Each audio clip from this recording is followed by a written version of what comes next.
In this lecture, I'm going to talk about one of my favorite topics, which I find endlessly fascinating, the United States Congress. I want to start by talking about what Congress does. Of course, everybody understands that the purpose of the U.S. Congress is to make laws. But lawmaking is just one of 4 key functions of Congress. In addition to lawmaking, Congress also engages in oversight of the federal bureaucracy, provides direct services to constituents, such as helping people with their Social Security benefits. And Congress provides representation to the people who live in their districts and relevant organized groups of interest. I'm going to focus on the lawmaking function of Congress in this lecture, and will address these other roles that Congress plays in American government in due course.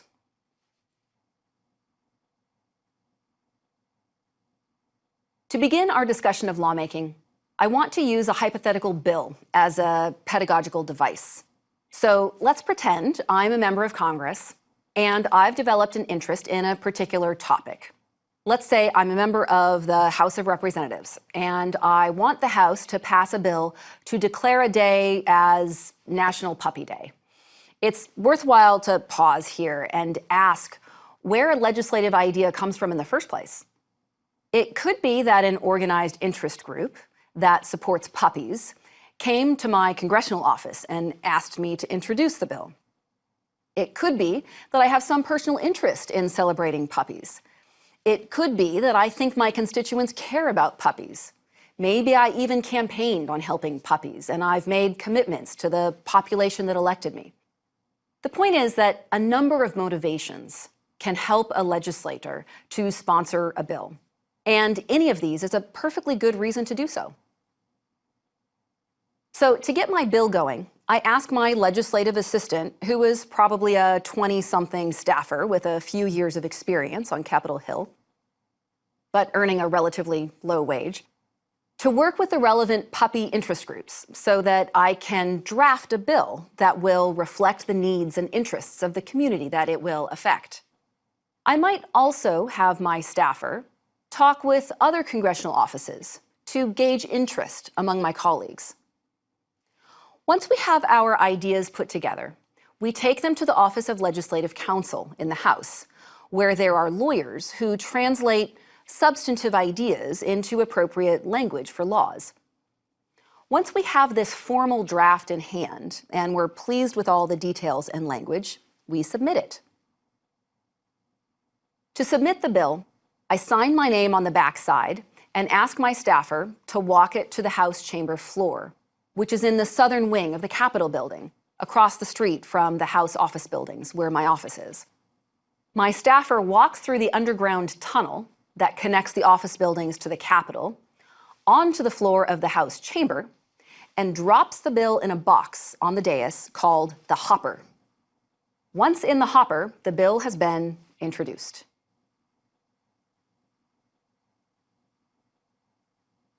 After my bill is introduced, it gets assigned to a relevant congressional committee, and then to a subcommittee. There are 20 permanent standing legislative committees in the House, each with its own defined jurisdiction. Technically, it is up to the Speaker of the House to decide which committee to send a bill to, but in practice, this is largely an administrative function. However, the Speaker does have the option of referring a bill to more than one committee, which can be done sequentially or concurrently. This is known as a multiple referral. In other words, my puppy bill might be referred to the Energy and Commerce Committee. But if it also has some implication on, say, federal taxes, I'm not sure how, but stay with me here. If the bill has tax implications, then it will also be referred to the House Ways and Means Committee. The Speaker could set up the rules so that the Energy and Commerce Committee has to complete its work on the bill and then report it out of committee before the Ways and Means Committee can address it. Or the rules could be set up for the committees to work on the bills simultaneously. Typically, though, bills are referred to just one committee. A multiple referral can significantly slow the process, which sometimes is just what the Speaker is going for, if it's a bill they don't prefer. The story of most legislation ends right here. In every Congress, thousands of bills are introduced and referred to committees where they die.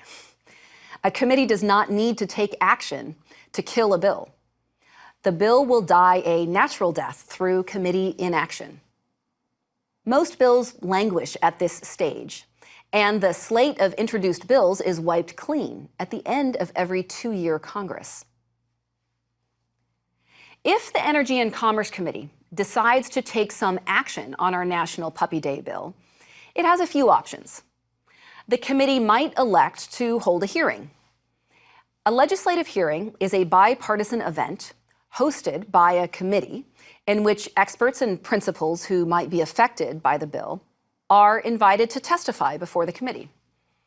Invited witnesses provide written testimony of any length to be included in the official congressional record and are allowed a limited time, typically about 5 minutes, to provide oral testimony before the committee. Any member of the committee can then ask questions of a witness, but committee members are also given a limited amount of time to do so. The committee is not required to hold a hearing on any particular bill. It can take official action on a bill without having had a hearing. When the committee leadership decides to act on a bill, they hold a special meeting called a markup. At the markup, members can offer amendments and negotiate revisions to the bill. Depending on the committee, this might be done strictly by majority rules, or it can sometimes happen in a more collaborative manner. At the end of the markup, the committee takes a vote. If the bill passes out of committee, it goes on. If the vote fails, then the bill is dead. Only about 8% of bills ever make it out of committee. Let me pause our story here to make a note about partisanship. Political parties are incredibly important in the function of the U.S. Congress. In the House, the party that holds the most seats is called the majority party. And being the majority comes with many benefits. The majority party has the majority of seats in every House committee and holds the chair of every committee, meaning they control the agenda. The majority party makes decisions about which bills receive hearings and advance in the legislative process, although there are a few exceptions to this rule that I'll talk about later. As the majority seat holder, the majority party also controls all of the key leadership positions in the chamber, most notably the Speaker of the House. The power associated with being the majority party explains why it is such a big deal. Some scholars argue that the primary job of the Speaker of the House is to maintain the majority of seats in the chamber. And if you're a leader in the minority party, one of your key goals is to gain enough seats in the next election to become the majority party. Now back to our bill. Let's say our puppy bill had a hearing and survived a markup.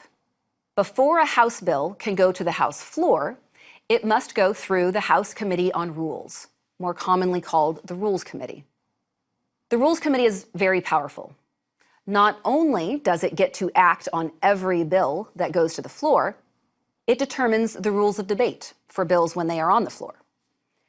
This means the Rules Committee decides everything from how long the bill can be debated on the floor to, most importantly, whether or not it can be amended on the House floor.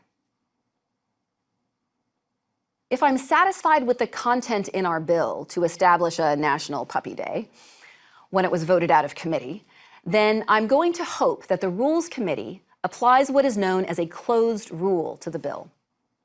Under a closed rule, no one can offer amendments to our bill while it's on the House floor. An opponent of our bill might advocate for an open rule so that amendments could be added that would either change the bill in a way that would make it more pleasing to that person, or even amend it in a way that would make it more likely to fail on the House floor when it goes up for a vote. Once our bill has received its rule from the Rules Committee, it goes to the House floor. It may have to wait on a calendar, which is the order and timing of how items are brought to the floor.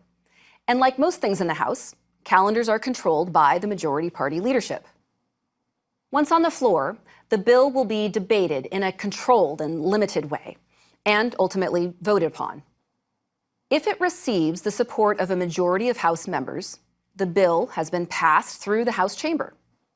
There are 435 voting members of the House, so a bill needs 218 votes to be passed.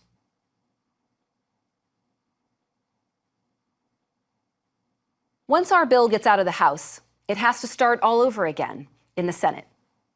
The process in the Senate is pretty similar to the House, with a few important exceptions.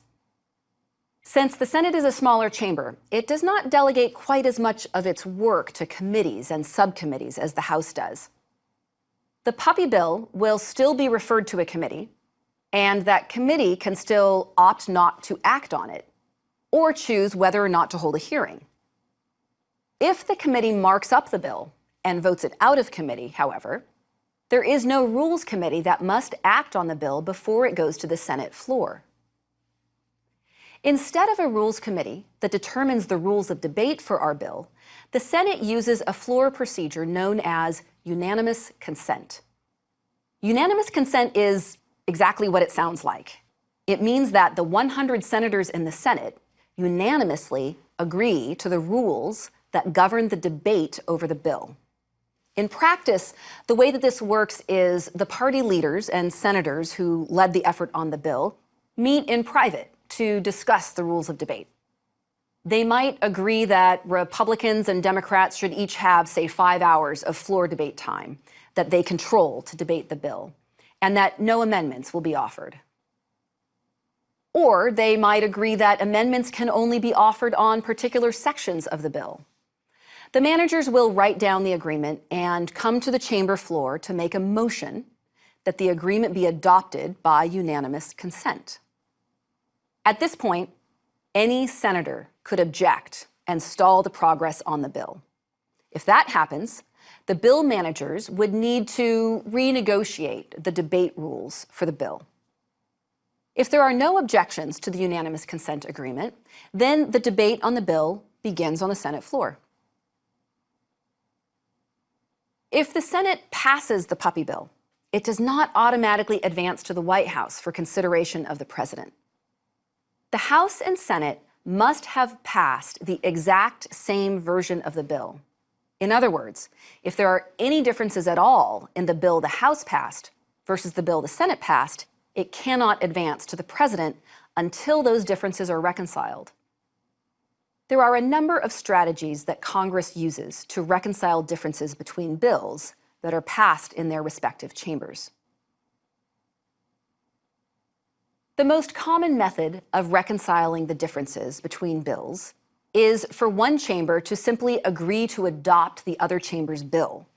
For example, in the case of our hypothetical National Puppy Day bill, if the House version indicated that, say, March 26th would be National Puppy Day, but the Senate version indicated that June 23rd would be National Puppy Day, the House might simply agree that June 23rd is just fine.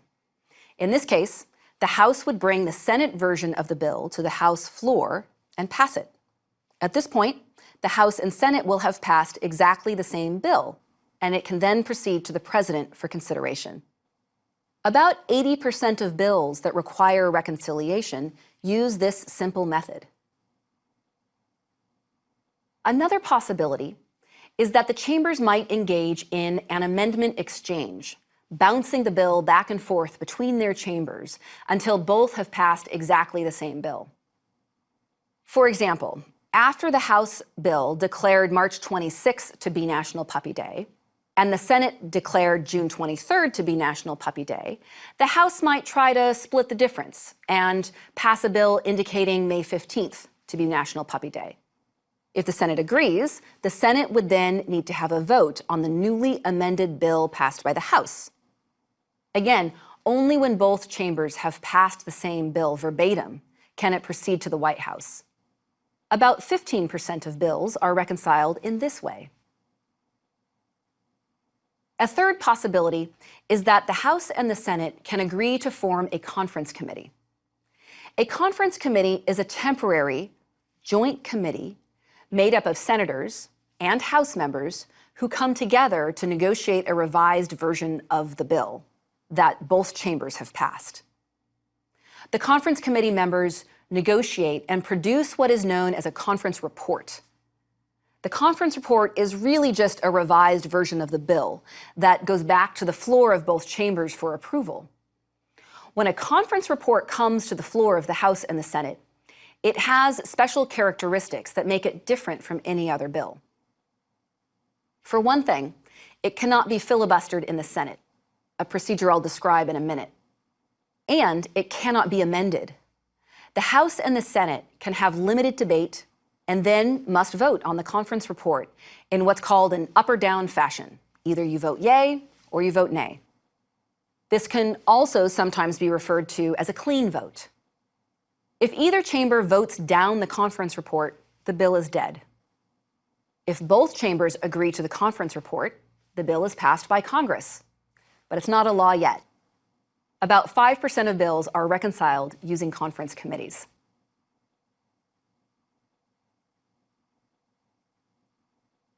Once the House and the Senate have passed the same bill, it goes to the White House for the president to consider.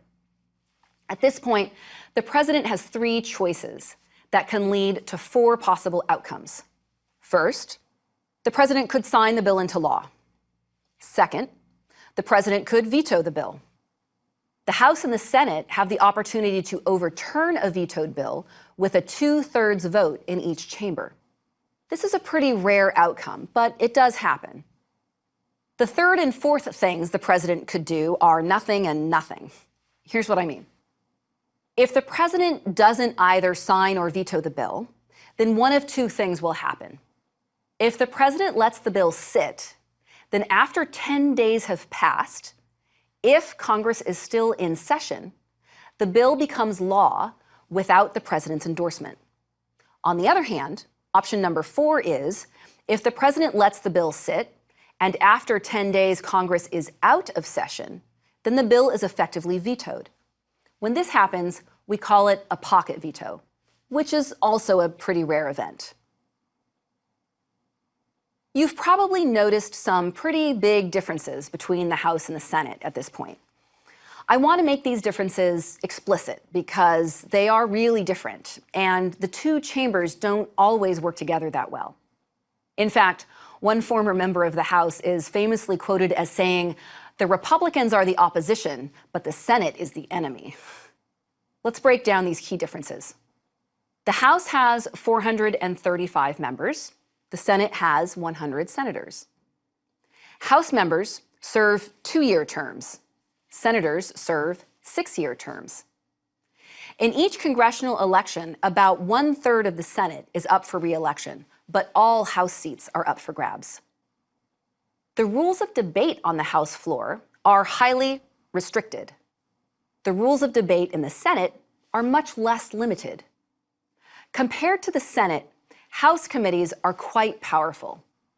And as a larger body, the House relies on its committees to do more of the work of legislating, whereas the Senate winds up doing more of that work on the chamber floor relative to the House. In the House, if you want to offer an amendment to a bill on the House floor, the amendment has to be relevant to the topic of the bill. This is known as the germaneness restriction. Someone could not, for example, offer an amendment on airline regulations to our National Puppy Day bill because it would be non-germane. In the Senate, however, there are no germaneness rules. When non-germane amendments get added to Senate bills, they are known as riders. For the most part, any bill can begin its legislative journey in either the House or the Senate. There is no proper order. And sometimes so-called companion bills on the same topic are introduced in both chambers at the same time. The only exception to this is that any bill that deals with raising revenue, in other words, taxes, is constitutionally required to begin in the House. The Senate also has a few duties that the House does not. Only the Senate can pass international treaties, which require a 2/3 vote. Also, only the Senate deals with confirming presidential nominations to executive offices and the judiciary. Another key difference is that it's not possible to filibuster bills in the House, but this is possible in the Senate. Let me describe how that works.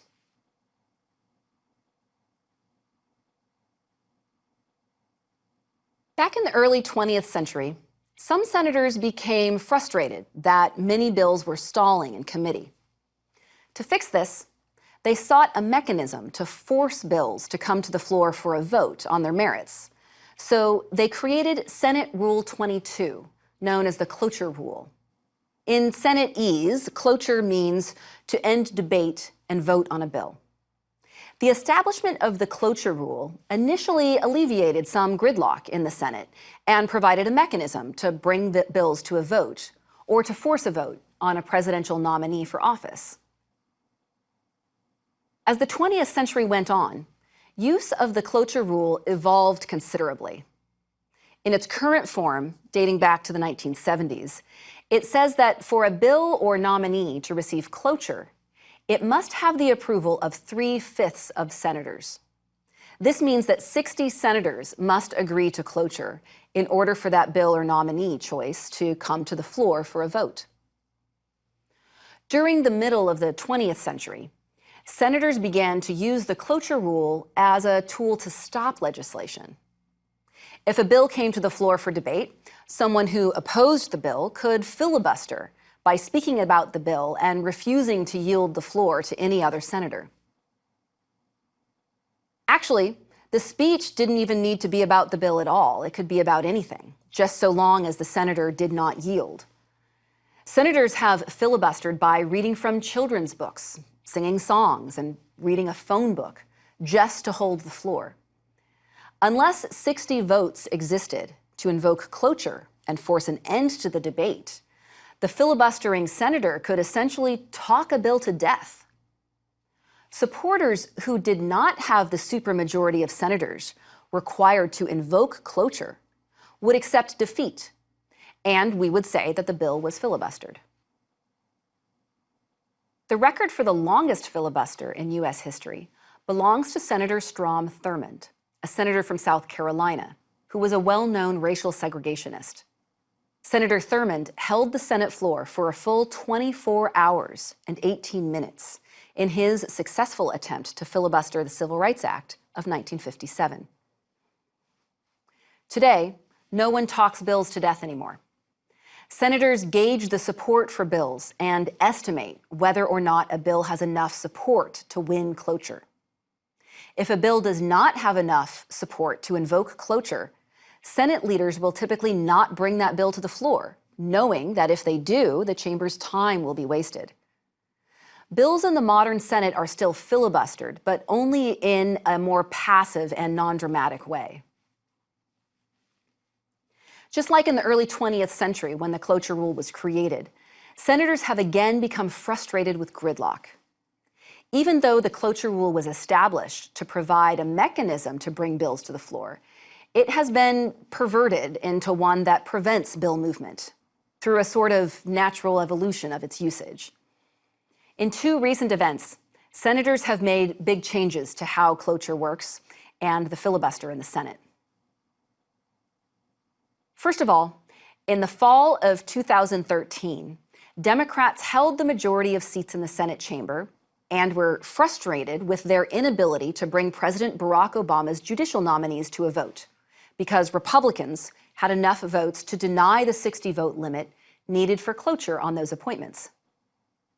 In a move of desperation, Democrats dramatically changed the rules of the Senate so that judicial and executive nominees, but not Supreme Court justices, would no longer be subject to the cloture rule. Changing the rules in this way was known as the nuclear option, because changing the Senate rules through a majority vote was seen as a significant departure from the long-standing norms of the chamber, and one that would have major downstream effects. In the short term, the rule change allowed Democrats to approve a number of judicial appointments in the Obama administration. Productivity improved, but partisan competition was also stoked. Then, as predicted by many, in April 2017, a Republican-controlled Senate dramatically changed the rules again to allow for the confirmation of Neil Gorsuch, President Donald Trump's first nominee to the Supreme Court. Democrats opposed the nomination and had enough votes to prevent reaching the 60 votes needed for cloture.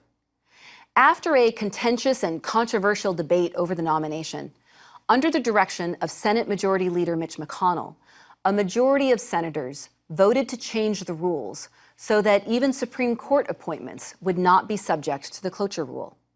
Now, only 51 votes are needed to force a confirmation vote.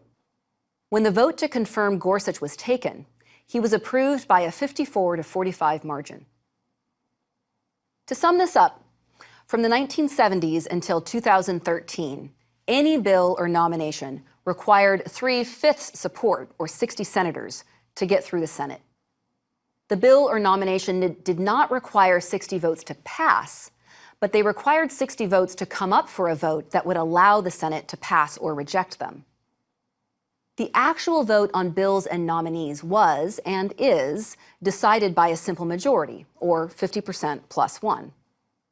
From November 2013 to April 2017, judicial and executive nominees, but not Supreme Court nominees, no longer needed to pass the 60-vote threshold to come up for a vote.